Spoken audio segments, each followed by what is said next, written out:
Hello everyone, welcome to our channel. Don't forget to subscribe and click on the bell icon. In this video, we will show you how to change your Gmail display name. The display name that is associated with the Gmail account is shown to the recipient whenever you send an email. Let's say you want to change the display name of your Gmail account. The display name can be changed from the settings section. However, it is important to note that the display name linked to your email address is not your username.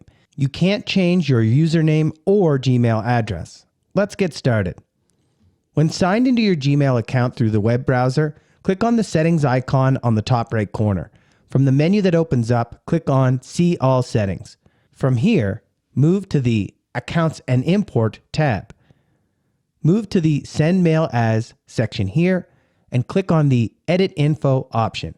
Over here, you can either select the name specified in your Google account or type in a different name. Simply click on the radio button with the open field here and type in the name.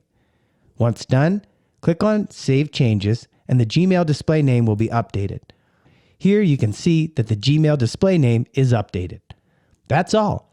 Would you like to know more about any particular Google feature? Let us know in the comments below. Thanks for watching.